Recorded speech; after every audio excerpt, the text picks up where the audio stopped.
Hey everyone, you're watching VGO 40, and we are taking a look at World of Kings and Sunken Temple in Overlord mode. Now we're running this for the first time in Overlord 18, and it did take a few different rounds, so we're gonna splice it together between a few runs, but we eventually did get it all down.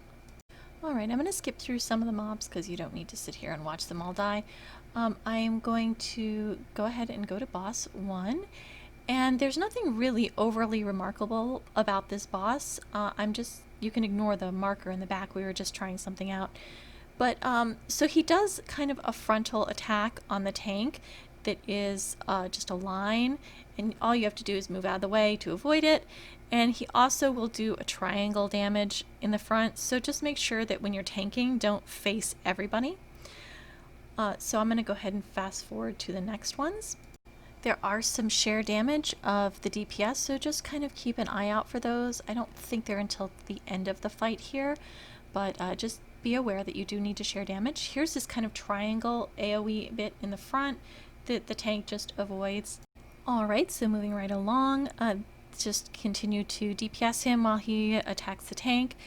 You're going to then have a next section of the boss kind of attacking each of the DPS and the tank. And if you move out of the way, the kind of long thing will follow you.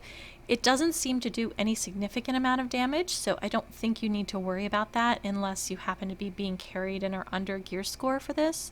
But otherwise, you should be fine with these lines. Like I said, it doesn't appear to be a ton of damage or anything.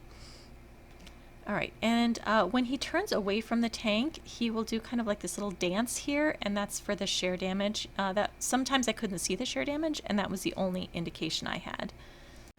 Alright, next is going to be kind of this AoE thing that the boss does, and it doesn't seem to do a lot of damage to anyone, but he kind of stomps the grounds a few times and does this big explosion, which isn't really big. But and that's it for the fight. It's just a repeat of him attacking the tank, and then with the line, and then the triangle, and he attacks the DPS each once more and does another stompy thing, and that's about it. And this fight is actually fairly simple. Okay, I'm going to fast forward through the rest of this because you probably don't really care about watching the same thing. There's nothing remarkable about this boss that I would say really you have to worry about too much. Just make sure to share damage. They does kind of hit the DPS hard if you don't share damage with everybody. Alright, so moving right along, boss 2, clear all the mobs on the way. And I am going to fast forward through a lot of this and skip over some of it. Boss 2 does have one new mechanic over adventure. He has these lava pools that each person needs to walk through, and it kind of reduces the pools, and then they disappear when they get small enough. So just watch out for that. I apologize, I cut off the beginning of the fight just a tiny bit. So you want to make sure to keep moving during this fight because he does do these little stabby things which will root you to the ground if you get hit. So here you can see these lava pools, and we're just walking in and out of them, and there's stacks that you take from doing this. It's the Magna Mark stacks, and you don't want them to get above like maybe 10, 15 before you let the counter go back down. At 20, it will kill you. And everyone needs to be aware of the stacks because as you walk through these puddles and shrink them, you all get the stacks. So just make sure to be aware of that. Now, if you don't walk through these puddles, they continue to grow and then they take over the whole room. So there's eventually nowhere else to stand and you will wipe the group. That is really the mechanic you need to worry about the most with this boss. Just again, keep moving because he does try to root you. And then he'll do these balls that go in and out. And it's a good idea to kind of DPS the balls down and kill them. Now here, again, we kind of were trying to focus on getting the puddles down first. And there are these AoEs where you have to avoid circles. Sometimes you have to stay in close, sometimes you have to stay out far. So just be aware of those. Now, all the times that we did this, we ended up having the boss in rage because it's very kind of difficult to keep moving around in these puddles, targeting balls, and actually do really good DPS on this. So I'm not sure if we ended up having lower DPS, or if it's just challenging because you're all moving around so much and it's not really conducive to like things where you have to stand still, like my Dragon Rider stuff. Okay, and here come the balls. You can only see their names here. They didn't render right away, but they'll show up in just a second. But you have to make sure to attack the balls as well for the DPS, because they will explode if you don't attack them. Now let's see. Okay, there they go. Now they're showing up for me. So they don't normally they show up, but I think that this was a little bit buggy, this dungeon. So just be careful. At the end, for the last boss, we ended up having to rerun the entire dungeon because it wouldn't let us res after the boss reset for some reason. Their ad was up and it wouldn't reset us. So even logging out and or exiting out and coming back in, we were able to get the whole group back up. But the ad wouldn't go away with the line, so we weren't able to complete the boss. So it can be buggy. Hopefully they'll fix that. But, you know, that's about it. So for this fight, again, just continue to move around, avoid the things, and get those lava pools stomped out. All right, there's a lot of fight left, so I'm just trying to fast forward through some of this a little bit because you don't need to see all of it. Again, the balls in and out, you need to make sure that you kill them. Now here's where our boss rampaged. And so we're just continuing to try to take down the puddles. Now, we decided kind of at the end, which I wanted to show because it's very interesting. I wanted to show kind of at the end, we were trying to ignore the puddles and just DPS the boss down. So here we're just kind of stopped with the puddles to DPS the boss. And as you can see as it goes, see these little drill things that just avoid the yellow circles. The lava pools start just growing and taking over the room if you aren't careful. And so just be really careful as you go because they will spread and take over that whole room if you don't stomp them out. Alright, I'm not sure I want to go through all of the little mobs here. I'll fast forward through some of it. I just want to point out that on the left and right of the stairs, there's additional staircases. You do have to kill the bosses or the little mobs on both sides of those. Just be careful because we did kill one of them in one time. Everybody turned PvP. It's those purple rings, I think, that are doing it. So just be aware that if you turn PvP, don't kill your friends. All right, and this is why we're all here. Boss number 3. Now let me explain the mechanics a little bit to you first. The room is a circle like this. Now the stairs are right here at the entrance, and they are leading into the circle, just so you have a little bit of a perspective of where everything is located. Now around the sides, at the back end is where the tornadoes will spawn, and these tornadoes cross the room like this. Now they will drop, DPS will drop purple puddles at some point during the fight, and you want to put them across the room because they block the tornadoes. So when you stand behind the purple puddles, the tornadoes don't hit you. Number 2, there are ads that will spawn various times throughout the fight around the side of the room. You can't attack these ads, don't worry about it. But what they do is they do a line that goes across the room like this, and you have to, and it moves across the room, and it will kill anybody that it crosses. So you have to stand on the little side of the line. Now this is where the first one is. The second one will spawn over here, and the line will go across the room like this, and it will cross the room the large side. So you have to stand on the smaller side of the line to avoid getting hit.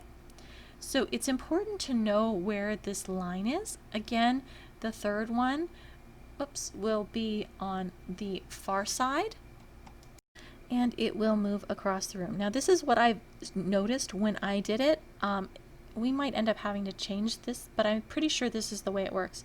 So it might be helpful to put markers 1, 2, 3, 4, and 5 around the room like this so that everybody knows where to go for these lines. Boss number 3.